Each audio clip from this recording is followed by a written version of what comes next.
Curfew, गिरफ्तारियां और हिंसा पर ज्यादा ध्यान दिया गया। उन्होंने सरकार की आलोचना भी की। बीबीसी ने इसे सुरक्षा संकट कहा, जबकि अल जजीरा ने इसे लोकतांत्रिक आंदोलन बताया। And they want to control us just like a dictator. 2025 में नेपाल की सड़कों पर जो हुआ वह सिर्फ एक विरोध नहीं था, वो एक पीढ़ी की पुकार थी। जेनजी ने डिजिटल प्लेटफॉर्म से निकलकर सत्ता के गलियारों तक अपनी आवाज पहुंचाई। इस असाइनमेंट में मैं उस आंदोलन की अंतर्राष्ट्रीय मीडिया रिपोर्टिंग का विश्लेषण करने जा रही हूं, खासकर बीबीसी और अल जजीरा की कवरेज की तुलना के जरिए। नमस्कार, मैं हूं राधा राणा और आज हम बात करने वाले हैं नेपाल में 2025 में हुए जेनजी विरोध प्रदर्शन की। इस रिपोर्ट में मैंने बीबीसी और अल जजीरा की कवरेज की तुलना की है ताकि ये समझा जा सके कि कैसे अलग अलग मीडिया संस्थान एक ही घटना को अलग फ्रेमिंग, टोन और दृष्टिकोण से जो है वो प्रस्तुत करते हैं। 2025 में नेपाल में हजारों युवाओं ने भ्रष्टाचार, सोशल मीडिया में सेंसरशिप और सरकारी दमन के खिलाफ सड़कों पर उतरकर विरोध किया था। इस आंदोलन को जेनजी अपराइजिंग कहा गया, जो टिकटॉक और इंस्टाग्राम जैसी डिजिटल प्लेटफॉर्म से शुरू हुआ। ये सिर्फ एक स्थानीय मुद्दा नहीं था, बल्कि इसकी गूंज अंतर्राष्ट्रीय मीडिया में भी सुनाई दी। प्रदर्शन के दौरान हिंसक झड़पें हुई, जिसमें कई लोगों की मौतें हुई और सैकड़ों घायल भी हुए। प्रधानमंत्री केपी शर्मा ओली को इस्तीफा तक देना पड़ा और देश में अस्थायी सरकार बनी। इस आंदोलन ने यह दिखाया कि डिजिटल युग में युवा वर्ग किस तरह से राजनीतिक बदलाव की मांग कर सकता है। बीबीसी ने इस आंदोलन को राजनीतिक अस्थिरता और सुरक्षा संकट के रूप में फ्रेम किया। उनकी रिपोर्टिंग में सरकार की प्रतिक्रिया, कर्फ्यू, गिरफ्तारियां और हिंसा पर ज्यादा ध्यान दिया गया। विजुअल्स में जलते सरकारी दफ्तर, पुलिस की कार्रवाई और नेताओं के बयान प्रमुख थे।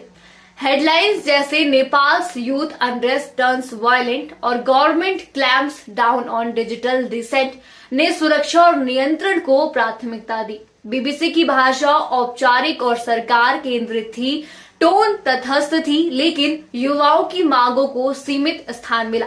रिपोर्टिंग में सरकार की स्थिति को ज्यादा विस्तार से समझाया गया। दूसरी ओर अल जजीरा ने इस आंदोलन को लोकतंत्र की मांग और युवा शक्ति के रूप में प्रस्तुत किया। उन्होंने छात्रों की आवाज, सोशल मीडिया बैन और मानवाधिकार संगठनों की राय को प्रमुखता दी। विजुअल्स में विरोध कर रहे युवा, पोस्टर और सोशल मीडिया क्लिप्स शामिल थे। हेडलाइंस जैसे नेपाल्स जेनजी डिमांड्स चेंज और डिजिटल क्रैकडाउन स्पार्क्स यूथ फरी ने जनभावना को उजागर किया। अल जजीरा की भाषा भावनात्मक और जन केंद्रित थी, टोन सहानुभूतिपूर्ण थी और उन्होंने सरकार की आलोचना भी की। रिपोर्टिंग में युवाओं की नाराजगी और अभिव्यक्ति की आजादी पर जोर दिया गया।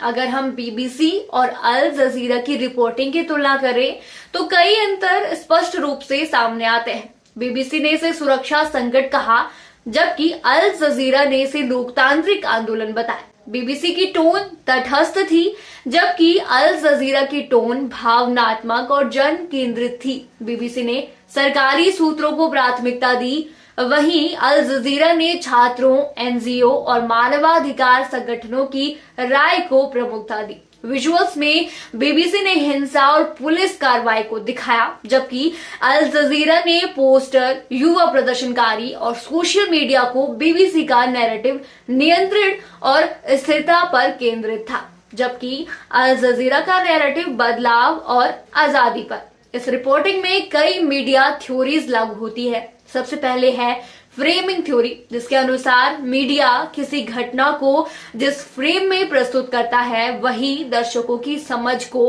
आकार देता है। बीबीसी ने विरोध को संकट के रूप में फ्रेम किया, जबकि अल जजीरा ने इसे लोकतांत्रिक मांग के रूप में प्रस्तुत किया। दूसरी है एजेंडा सेटिंग थ्योरी, जिसमें मीडिया ये तय करता है कि कौन से मुद्दे प्रमुखता से दिखाए जाएंगे। बीबीसी ने हिंसा और सुरक्षा को प्राथमिकता दी, जबकि अल जजीरा ने युवाओं की मांगों और डिजिटल सेंसरशिप को। तीसरी थ्योरी है मीडिया इंपीरियलिज्म, जो ये दर्शाती है कि पश्चिमी मीडिया संस्थान अक्सर स्थानीय आवाजों को दबा देते हैं और अपने राजनीतिक दृष्टिकोण से रिपोर्टिंग करते हैं। और अंत में सॉफ्ट पावर, जिसमें युवाओं की डिजिटल ताकत ने अंतर्राष्ट्रीय समर्थन और ध्यान को आकर्षित किया। ये तुलना दर्शाती है कि मीडिया केवल सूचना नहीं देता है, वह सोच और दृष्टिकोण भी बनाता है। बीबीसी की रिपोर्टिंग ने सरकार की स्थिति को ज्यादा दिखाया, जिसने एक नियंत्रण केंद्रित और नैरेटिव बना। वहीं अल जजीरा ने युवाओं की आवाज को प्राथमिकता दी, जिससे एक जन केंद्रित नैरेटिव उभरा। इससे स्पष्ट होता है कि मीडिया का फ्रेमिंग और टोन पब्लिक राय को गहराई से प्रभावित करता है। ये भी दिखाता है कि अंतर्राष्ट्रीय मीडिया कैसे अलग अलग राजनीतिक और सांस्कृतिक दृष्टिकोण से रिपोर्ट करता है। अंत में नेपाल का जेनजी आंदोलन एक स्थानीय घटना होते हुए भी वैश्विक विमर्श का हिस्सा बन गया। बीबीसी और अल जजीरा की रिपोर्ट ने यह दिखाया कि मीडिया संस्थान अपने राजनीतिक और सांस्कृतिक दृष्टिकोण से के अनुसार घटनाओं को फ्रेम करते हैं। इंटरनेशनल कम्युनिकेशन थ्योरीज के जरिए हम समझ सकते हैं कि मीडिया कैसी ग्लोबल समझ को आकार देता है और कैसे युवाओं की डिजिटल शक्ति अंतर्राष्ट्रीय स्तर पर प्रभाव डाल सकती है। धन्यवाद।